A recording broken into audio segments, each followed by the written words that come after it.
Questa area è oggi una delle principali arterie commerciali della città di Roma e secondo un'altra tradizione San Paolo sarebbe vissuto il suo arresto domiciliare proprio qui.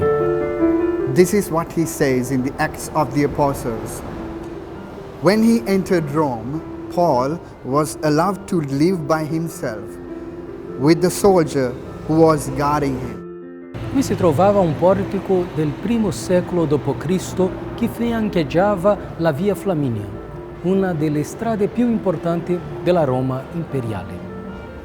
In the 5th century, this place was transformed into a commercial space, a deaconry, that means an oratory dedicated to serving the poor. Qui sotto si conserva una colonna che, secondo la tradizione, è dove anche San Paolo è stato legato.